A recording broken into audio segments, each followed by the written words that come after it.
شہر سے جو باہر کی زندگی کا انتخاب کیا تھا، خلوت کا، تنہائی کا، وہ کیا ہی اس لیے تھا کہ وہ اللہ رب العالمین کی بندگی کرتے رہیں، اللہ رب العالمین کی عبادت کرتے رہیں۔ لہذا تیسرے دن بھی جریج نماز کی حالت میں تھے کہ ماں پہنچ گئی اور ماں نے پھر آواز دی، یا جریج، اے جریج، لیکن جریج نماز کے اندر مشغول رہے۔ پھر وہی سوالات ان کے ذہن میں آتے رہے کہ یار نماز توڑوں یا ماں کو جواب دوں۔ آخر دل اسی پر مطمئن ہوا کہ نماز سے سلام پھیرنے کے بعد ماں کو جواب دوں گا۔ لیکن اس دن ماں جانے سے پہلے جریج کو ایک بد دعا دے کر چلی گئی، اور ماں کی بد دعا، اللہ اکبر، ماں یا باپ چونکہ دعا دیتے ہیں تو وہ دعائیں بھی اللہ رب العالمین قبول کرتا ہے، اور اسی طرح اگر ماں یا باپ اولاد کو بد دعا دے دیں تو بد دعا بھی بہت خطرناک ہوتی ہے، اور وہ بد دعا اللہ رب العالمین پھر اس بندے کو دنیا کے اندر اس کا اثر دکھاتا ہے۔ لہٰذا ایک بات تو اس میں سے نقطہ میں آپ کو یہ بتاؤں، ماں باپ کی بد دعا سے بچو، ماں باپ کی دعائیں لیں، ایسے کام کریں کہ آپ کے ماں باپ آپ کو دعائیں دیں، ماں باپ کی بد دعا سے بچیے۔ جریج کی والدہ نے اس دن غصے میں آ کر کہ کیا مذاق بنایا ہوا ہے، 3 دن سے کنٹینیو آ رہی ہوں، 3 دن سے لگاتار آ رہی ہوں، اور آتی ہوں یہ نماز پڑھ رہا ہوتا ہے، یہ عبادت کر رہا ہوتا ہے، میں اس کو آواز دیتی ہوں، اس کو پکارتی ہوں، یہ میری پکار پر جواب نہیں دیتا۔ 3 دن اس ماں کی برداشت ختم ہوئی اور جریج کی والدہ بد دعا دیتی ہوئی چلی گئیں کہ اللہ تجھے موت سے پہلے، اللہ تجھے مرنے سے پہلے کسی بدکار عورت کا منہ دکھائے۔ یہ بد دعا دے کے ماں چلی گئی۔ اب جناب عالی ہوا یہ کہ جریج کی شہرت بہت زیادہ تھی پورے علاقے کے اندر، لوگ معلوم تھا لوگوں کو کہ جریج بڑے عابد ہیں، بڑے نیک آدمی ہیں، بڑے زاہد پرہیزگار آدمی ہیں۔ لہٰذا بعض لوگوں سے جیلس بھی ہوتے ہیں، حسد بھی رکھتے ہیں۔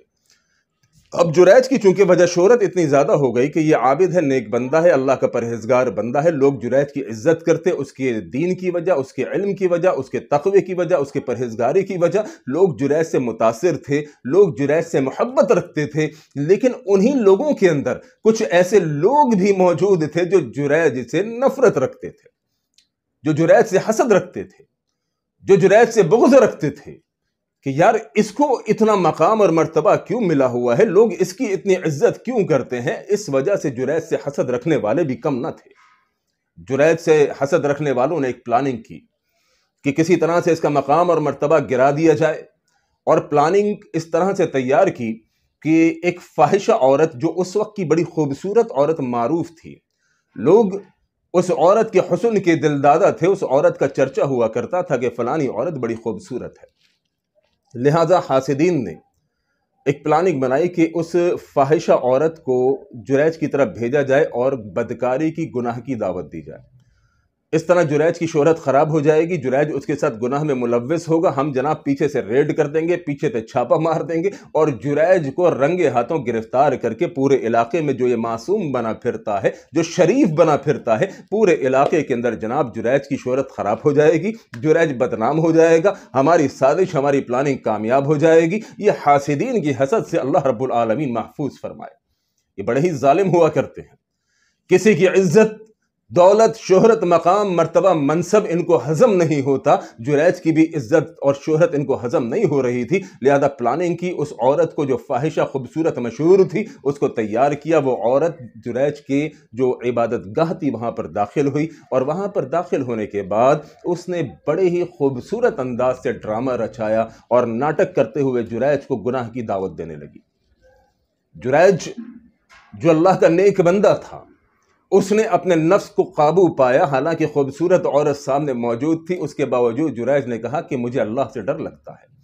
مجھے اللہ رب العالمین کو جواب دینا ہے، مجھے مرنا ہے، مرنے کے بعد اللہ رب العالمین کی عدالت سجے گی، رب رحمان ایک ایک عمل کے بارے میں پوچھے گا، بھلے تنہائی ہے، اکیلا ہوں، خلوت ہے، کوئی دیکھنے والا نہیں، لیکن اللہ تو دیکھ رہا ہے۔ میں اس اللہ کے خوف سے، میں تجھ سے توبہ کرتا ہوں، تجھ سے پیچھے ہٹتا ہوں، اے بدکار عورت یہاں سے چلی جا۔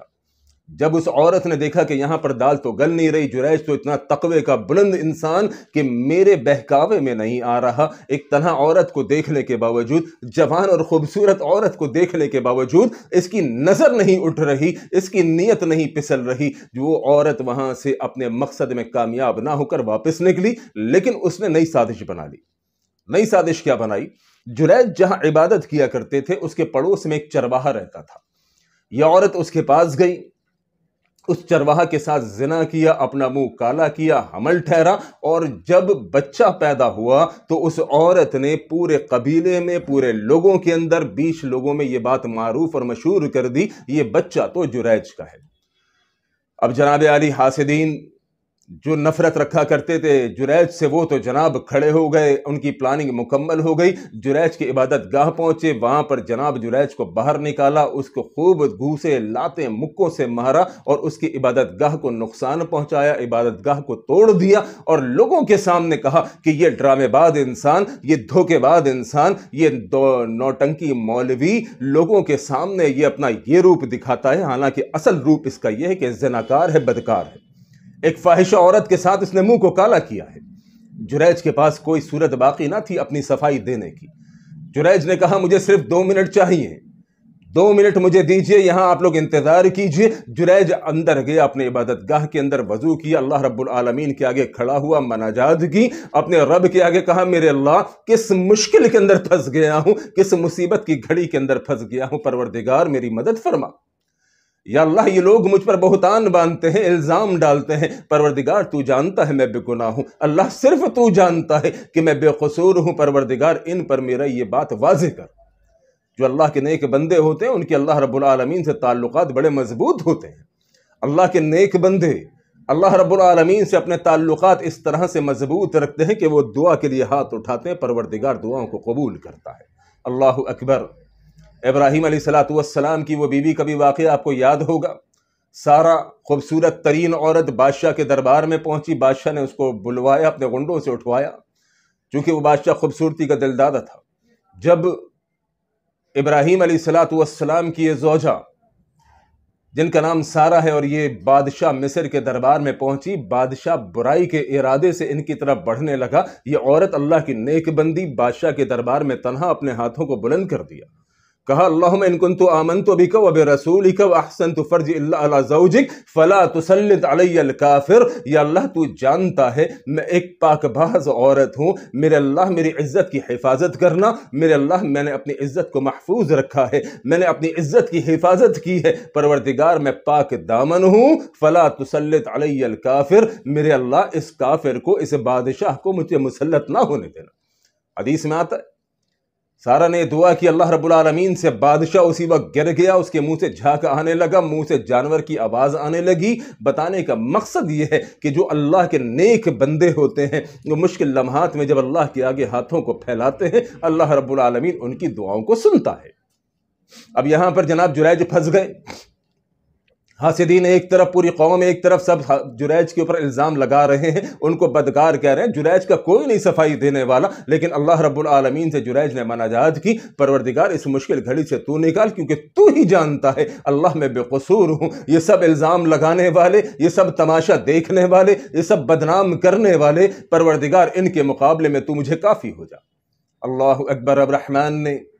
وہ فاحشہ عورت کی گود کے اندر جو بچہ تھا، معصوم پیدائشی بچہ، نیو بورن بیبی، اللہ رب العالمین نے اس وقت اس بچے کو قوت گویائی دی۔ اس نے کہا اے قوم کے لوگوں، اے برادری والوں، میری بات سنو، مجھے اللہ نے قوت گویائی دی ہے اس لیے کہ میں جریج کی صفائی پیش کر سکوں۔ یہ جریج بے قصور ہے، یہ بالکل پاک باز نیک انسان ہے، اور میں جو ہوں فلاں چرواہے کی اولاد ہوں۔ بستی والے وہیں پر گنگ ہو گئے، حاسدین ادھر ادھر منہ چھپانے لگے، دشمن جریج کے پریشان ہو گئے کہ یار یہ کیا ہوا، اس دھماکے کے لیے تو ہم تیار نہیں تھے، یہ کہاں سے بچہ بول پڑا۔ اللہ اکبر۔ یہ اللہ رب العالمین اپنے نیک بندوں پر انعامات کرتا ہے۔ لہذا یہ وہ 3 بچے ہیں جنہیں اللہ رب العالمین نے بچپن میں ماں کی گود کے اندر قوت گویائی دی، اور انہوں نے لوگوں سے بات چیت کی، انہوں نے اپنی زبان سے بات کر کے پوری دنیا کو حیرت میں ڈال دیا۔ ہاں ہمیں حیرت ہوتی ہے، لیکن تب حیرت ہوتی ہے جب وہ بات کتاب و سنت سے پروفڈ نہ ہو، کسی کی کہی ہوئی بات ہو کہ میں نے خواب دیکھا تھا، میرے ساتھ یہ ہوا تھا۔ نہیں نہیں نہیں، جو بات قرآن و حدیث سے پروفڈ ہوگی اس پر آنکھیں بند کر کے یقین کیا جائے گا۔ یہ بات اللہ کے نبی کی زبان سے نکلی ہوئی ہے کہ 3 بچے ایسے ہیں جنہیں اللہ رب العالمین نے ماں کی گود میں قوت گویائی دی۔ ان میں سے یہ جریج کا واقعہ میں نے آپ کے سامنے رکھا ہے۔ اللہ رب العالمین ہمیں دین پر، صحیح دین پر عمل کرنے کی توفیق عطا فرمائے۔ السلام علیکم ورحمۃ اللہ۔